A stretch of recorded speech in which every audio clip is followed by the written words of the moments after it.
ಸಚಿವ ಸ್ಥಾನಕ್ಕೆ ರಾಮಲಿಂಗಾರೆಡ್ಡಿ ರಾಜೀನಾಮೆ. ಡಿಕೆ ಶಿವಕುಮಾರ್ ಅವರ ಸಂಪುಟದಲ್ಲಿ ಮೊದಲ ವಿಕೆಟ್ ಇದು. ಅವರೇ ರಾಜೀನಾಮೆ ಕೊಟ್ಟಿರೋದು. ರಾಮಲಿಂಗಾರೆಡ್ಡಿ ಬೆಂಗಳೂರು ಅಭಿವೃದ್ಧಿ ಖಾತೆ ಸಿಗದಿದ್ದಕ್ಕೆ ರಿಸೈನ್ ಮಾಡಿದ್ದಾರೆ. ನನ್ನ ರಾಜೀನಾಮೆ ಅಂಗೀಕರಿಸಬೇಕು ಅಂತ ಮನವಿ ಮಾಡಿದ್ದಾರೆ. ಸರ್ಕಾರಕ್ಕೆ ಮೊದಲ ಸವಾಲು.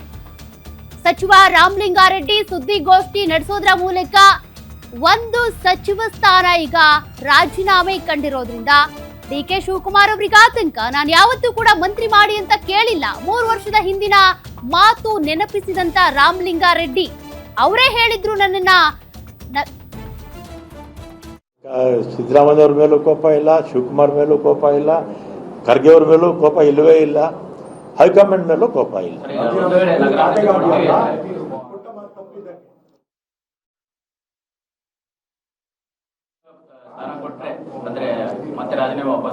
ಇಲ್ಲಪ್ಪ ಸರ್, ನಿನ್ನೆ ಮುಖ್ಯಮಂತ್ರಿ ಚರ್ಚೆ ಆಯ್ತಾ ಸರ್? ನಾನೇನು ಮಾತಾಡಲ್ಲ, ಅಷ್ಟೇ ಮಾತಾಡೋದು. ಕಾಫಿ ಕುಡೀರಿ, ಕೊಡ್ತೀನಿ, ಕಾಫಿ ಕೊಡ್ತೀನಿ,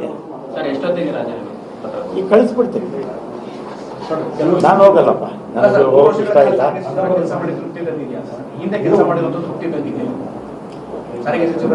ನಾನು ಸಾರಿಗೆ ಅಲ್ಲ, ನಾನು ಫಸ್ಟು ವೀರಪ್ಪಲ್ಲಿ ಅವರು ಇದರಲ್ಲಿ minister of state for finance ಆಗಿದ್ದೆ.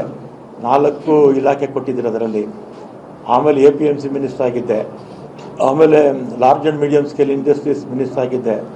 ವುಡ್ ಆ್ಯಂಡ್ ಸಿವಿಲ್ ಸಪ್ಲೀಸ್ ಆಗಿದ್ದೆ. ಇದು ಬೆಂಗಳೂರು ಡೆವಲಪ್ಮೆಂಟು ನಾನು 37 ವರ್ಷ ಶಾಸಕನಾಗಿ ಬೆಂಗಳೂರಲ್ಲಿದ್ದೀನಿ. SM ಕೃಷ್ಣ ಅವರು ಒಂದೇ ಒಂದ್ಸಲಿ ಮಾತ್ರ ಕೊನೆಯ ವರ್ಷ ನನಗೆ ಬೆಂಗಳೂರು ಡೆವಲಪ್ಮೆಂಟ್ ಕೊಟ್ಟಿದ್ದರು. ಆಮೇಲೆ ಎಜುಕೇಷನ್ ಮಿನಿಸ್ಟರ್ ಆಗಿದ್ದೆ. ಅದಾದಮೇಲೆ ಇದಾಗಿದೆ, ಯಾವುದು ಟ್ರಾನ್ಸ್ಪೋರ್ಟು, ಹೋಮ್ ಆಗಿದ್ದೆ, ಮತ್ತು ಟ್ರಾನ್ಸ್ಪೋರ್ಟು, ಮತ್ತು ಮುಜರಾಯಿ, ಎಲ್ಲ ಇಲಾಖೆಗಳಲ್ಲೂ ನಾನು ಚೆನ್ನಾಗಿ ಕೆಲಸ ಮಾಡಿದ್ದೆ. ನನಗಂತೂ ಸಮಾಧಾನ ಇದೆ. ನಮ್ಮ ಡಿಪಾರ್ಟ್ಮೆಂಟ್ಗಳಲ್ಲೂ ಕೂಡ ನಾನು ಯಾವ್ಯಾವ ಡಿಪಾರ್ಟ್ಮೆಂಟಲ್ಲಿ ಕೆಲಸ ಮಾಡಿದ್ದೇನೆ ಅಲ್ಲಿರ್ತಕ್ಕಂಥ ಎಲ್ಲ ಅಧಿಕಾರಿ ವರ್ಗದವರು, ಸಿಬ್ಬಂದಿಯವರು, ಅವರು ಕೂಡ ಸಮಾಧಾನ.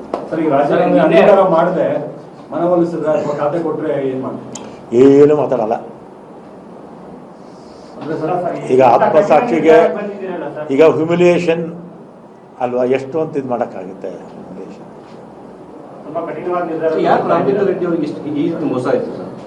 ಈ ನೀವೇ ಸರಿ, ಈಗ ನೀವೇನು ಹೇಳ್ಬೇಕು, ನಾನೇನು ಮಾಡ್ಬೇಕಾಗಿತ್ತು ಹೇಳಿ? ನೀವು ಮಾಧ್ಯಮದವ್ರಿಗೆ ಈಗ ನಾನು ನಿಮ್ಮ ಮಾಧ್ಯಮದವ್ರಿಗೆ ಒಂದು ಪ್ರಶ್ನೆ ಹಾಕ್ತೀನಿ, ನಾನೇನು ಮಾಡಬೇಕಾಗಿತ್ತು ನೀವು ಹೇಳಿ.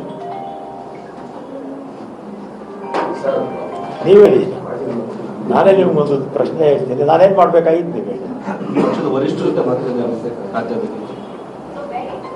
ನಾನೇನು ಮಾಡಬೇಕಾಗಿತ್ತು ನೀವು ಹೇಳಿ. ನಾನು ಯಾವತ್ತೂ ಹೋಗಿಲ್ಲ. ಅಸೆಂಬ್ಲಿ ಟಿಕೆಟ್ 85ರಲ್ಲಿ ಫಸ್ಟ್ ನಾನು ಅಸೆಂಬ್ಲಿ ನಿಂತಿದ್ದು. ಆವತ್ತು ಕೂಡ ನಾನು ಸೀಟ್ ಕೊಡಿ ಅಂತ ನಾನು ಕೇಳಲಿಲ್ಲ. ನಾನು ಕಾರ್ಪೊರೇಟರ್ ಆಗಿದ್ದೆ, ನಮ್ಮ ತಂದೆನೇ ಬ್ಲಾಕ್ ಪ್ರೆಸಿಡೆಂಟ್ ಆಗಿದ್ದರು. ಆವತ್ತು ಕೂಡ ವೀರಪ್ಪ ಮೊಯ್ಲಿಯವರು ಫೋನ್ ಮಾಡಿ ಕರೆಸ್ಕೊಂಡು ನಾನು ಟಿಕೆಟ್ ಕೊಟ್ಟೆ. ಹಾಂ, ಕೊಟ್ಟೆ. ಲೆಟರ್ ಸಾಮಾನ್ರಪ್ಪ ಕೂಡ ಅವ್ರಿಗೆಲ್ಲ ಕಾಪಿ ಕೊಟ್ಟು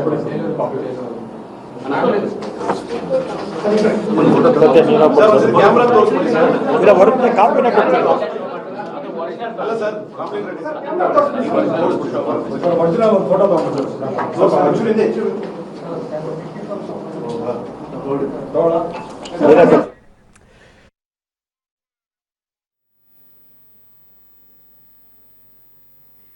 ರಾಮಲಿಂಗಾರೆಡ್ಡಿ ಅವರ ಮಾತನ್ನ ನೀವು ಕೇಳಿಸ್ಕೊಳ್ತಾ ಇದ್ರಿ. ನನ್ನ ಆತ್ಮಸಾಕ್ಷಿಗೆ ವಿರುದ್ಧವಾಗಿ ಕೆಲಸ ಮಾಡೋದಕ್ಕೆ ನಾನು ರೆಡಿ ಇಲ್ಲ. ನನಗೆ ಬೆಂಗಳೂರು ನಗರಾಭಿವೃದ್ಧಿ ಖಾತೆ ಕೊಡ್ತೀನಿ ಅಂತ ಅವರಾಗೆ ಹೇಳಿದ್ರು. ಈಗ ಅವ್ರು ಕೊಟ್ಟಿಲ್ಲ. ಹಾಗಾಗಿ ನಾನು ಜಲಸಂಪನ್ಮೂಲ ಖಾತೆ ನಿಭಾಯಿಸೋದಕ್ಕೆ ರೆಡಿ ಇಲ್ಲ. ಕಾಂಗ್ರೆಸ್ನಲ್ಲೇ ಇರ್ತೀನಿ, ಶಾಸಕರಾಗಿ ಮುಂದುವರಿತೀನಿ, ಆದ್ರೆ ಈ ಖಾತೆ ನನಗೆ ಬೇಡ, ಸಚಿವ ಸ್ಥಾನಕ್ಕೆ ರಾಜೀನಾಮೆ ಕೊಡ್ತಾ ಇದ್ದೀನಿ ಅಂತ ಹೇಳ್ತಿದ್ದಾರೆ. ಅದರ ಜೊತೆಗೆ ನೀವು ಹೋಗ್ತೀರಾ ರಾಜೀನಾಮೆ ಪತ್ರ ಸಲ್ಲಿಸೋದಕ್ಕೆ ಅಂದ್ರೆ ಅದಕ್ಕೂ ಕೂಡ ಅವರಿಲ್ಲ ಅಂತಿದ್ದಾರೆ. ಕೊಟ್ಟು ಕಳಿಸ್ತೀನಿ ಅಂತ ಹೇಳ್ತಿದ್ದಾರೆ. ಅಷ್ಟು ಬೇಸರವನ್ನ ವ್ಯಕ್ತಪಡಿಸ್ತಾ ಇರೋದು ರಾಮಲಿಂಗಾರೆಡ್ಡಿ. ಈ ಸುದ್ದಿಗೋಷ್ಠಿಯಲ್ಲಿ ಕೊನೆಗೂ ಕೂಡ ನಾನು ರಾಜೀನಾಮೆ ಕೊಡ್ತೀನಿ ಅಂತ ಅವ್ರು ಹೇಳಿದ್ದಾರೆ. ಕಾಪಿ ಕೂಡ ಕೊಡ್ತೀನಿ ಅಂತ ಹೇಳಿದ್ದಾರೆ.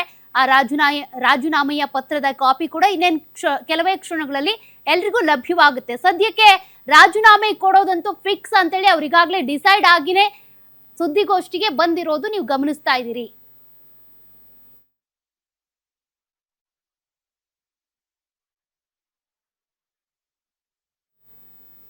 ಮತ್ತಷ್ಟು ಡೀಟೇಲ್ಸ್ ಕೊಡ್ತಾರೆ ಪ್ರತಿನಿಧಿ ದುರ್ಗೇಶ್ ರಾಮಲಿಂಗಾರೆಡ್ಡಿ ಅವರು ರಾಜೀನಾಮೆ ಪತ್ರದ ಸಮೇತ ಸುದ್ದಿಗೋಷ್ಠಿ ನಡೆಸಿರೋದು.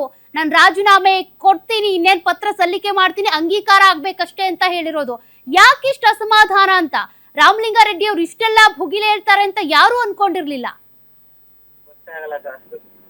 ಸೌಖ್ಯ ರಾಜೀನಾಮೆಯನ್ನ ಘೋಷಣೆ ಮಾಡಿರುವಂತದ್ದು ರಾಮಲಿಂಗಾರೆಡ್ಡಿ ಅವರು ತಮ್ಮ ಒಂದು ಸಚಿವ ಸ್ಥಾನಕ್ಕೆ ರಾಜೀನಾಮೆಯನ್ನು ನೀಡಿ ತಮ್ಮ ಅಸಮಾಧಾನವನ್ನ ವ್ಯಕ್ತಪಡಿಸಿರುವಂತದ್ದು. ಯಾವುದೇ ಕಾರಣಕ್ಕೂ ಕೂಡ ನಾನು ಜಲಸಂಪನ್ಮೂಲ ಸಚಿವನಾಗಿ ಇರಲ್ಲ ಅನ್ನುವಂಥದ್ದು ಸ್ಪಷ್ಟಪಡಿಸಿದ್ದಾರೆ. ಜೊತೆಗೆ ನನ್ನ ಆತ್ಮಸಾಕ್ಷಿಗೆ ವಿರೋಧವಾಗಿ ನಾನು ಕೆಲಸವನ್ನ ಮಾಡಲ್ಲ ಅನ್ನುವಂಥ ನಿಟ್ಟಿನಲ್ಲಿ ಈಗ ಸಿಎಂ ಆಗಿರುವಂತಹ ಡಿ ಕೆ ಶಿವಕುಮಾರ್ ಅವರಿಗೆ ತಮ್ಮ ರಾಜೀನಾಮೆ ಪತ್ರವನ್ನು ಕೂಡ ರವಾನೆ ಮಾಡಿರುವಂತದ್ದು.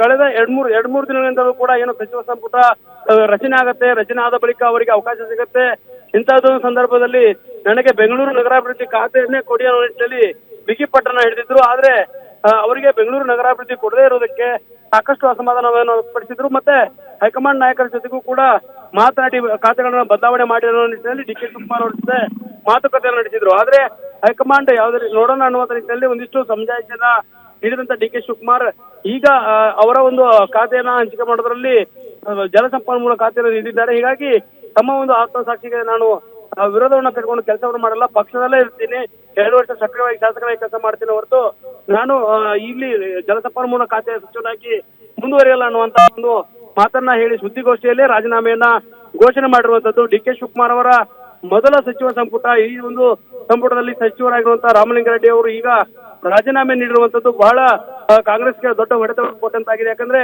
13 ಜನರಲ್ಲೇ ಈಗ ರಾಮಲಿಂಗಾರೆಡ್ಡಿ ಅವರು ತಮ್ಮ ಅಸಮಾಧಾನವನ್ನು ವ್ಯಕ್ತಪಡಿಸಿದ್ದಾರೆ.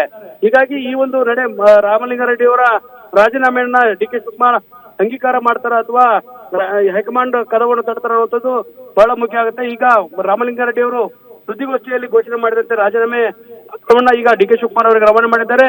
ಮಲ್ಲಿಕಾರ್ಜುನ್ ಖರ್ಗೆ ಮತ್ತು ರಾಹುಲ್ ಗಾಂಧಿ ಅವರನ್ನು ಕೂಡ ಭೇಟಿ ಆಗ್ತೀನಿ ಅನ್ನುವಂಥ ಮಾತುಗಳನ್ನ ಹೇಳಿರುವಂತದ್ದು. ಸೌಖ್ಯ ದುರ್ಗೇಶ್, ಈಗ ಹೈಕಮಾಂಡ್ ನಾಯಕರು ಯಾರು ಕೂಡ ಫೋನ್ ಮಾಡಿಲ್ಲ, ಮಾತನಾಡಿಲ್ಲ ಅಂತ ರಾಮಲಿಂಗಾರೆಡ್ಡಿ ಅವರೇ ಹೇಳ್ತಾ ಇದ್ರು. ಒಂದ್ ವೇಳೆ ಹೈಕಮಾಂಡ್ ನಾಯಕರೇನಾದ್ರೂ ಮತ್ತೆ ಮನ ಓಲೈಸಿದ್ರೆ ಬದಲಾವಣೆ ಆಗಬಹುದಾ ಅಂತ? ಸದ್ಯಕ್ಕೆ ರಾಜೀನಾಮೆ ನೀಡಿರುವಂತದ್ದು ತಮ್ಮ ಒಂದು ಸ್ಥಾನಕ್ಕೆ ರಾಜೀನಾಮೆಯನ್ನ ಸುದ್ದಿಗೋಷ್ಠಿಯ ಮೂಲಕ ಘೋಷಣೆಯನ್ನ ಮಾಡಿದ್ದಾರೆ. ಮಲ್ಲಿಕಾರ್ಜುನ್ ಖರ್ಗೆ ಮತ್ತು ರಾಹುಲ್ ಗಾಂಧಿ ಅವರನ್ನು ಕೂಡ ಭೇಟಿ ಆಗ್ತಾರೆ ಅನ್ನುವಂತ ಮಾತನ್ನ ಹೇಳಿದ್ದಾರೆ.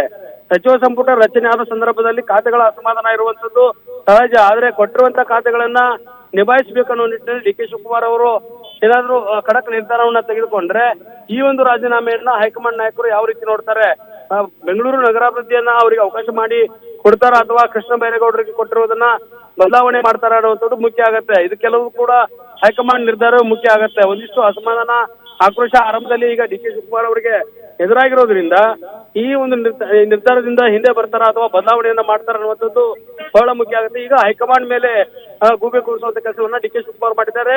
ತಡರಾತ್ರಿವರೆಗೂ ಕೂಡ ಡಿ ಕೆ ಶಿವಕುಮಾರ್ ಅವರ ಜೊತೆಗೆ ರಾಮಲಿಂಗಾರೆಡ್ಡಿ ಅವರ ಜೊತೆಗೆ ಮಾತುಕತೆ ನಡೆಸಿ ಒಂದು ದೂರವಾಣಿ ಕರೆಯ ಮೂಲಕ ಮನವೊಲಿಸುವಂತ ಕೆಲಸವನ್ನು ಏನೋ ಮಾಡಿದ್ದಾರೆ. ಆದ್ರೆ ಯಾವುದೇ ಕಾರಣ ಕೂಡ ಜಪ್ಪಯ್ಯ ಅಂದ್ರೂ ಒಪ್ಪಲ್ಲ ಅನ್ನುವಂತ ನಿಟ್ಟಿನಲ್ಲಿ ರಾಮಲಿಂಗಾರೆಡ್ಡಿ ಅವರು ಈಗ ಬೆಂಗಳೂರು ಖಾತೆ ಬೇಕನ್ನುವ ನಿಟ್ಟಿನಲ್ಲಿ ತಮ್ಮ ಒಂದು ಅಸಮಾಧಾನ ವ್ಯಕ್ತಪಡಿಸಿ ರಾಜೀನಾಮೆಯನ್ನ ನೀಡಿದ್ದಾರೆ.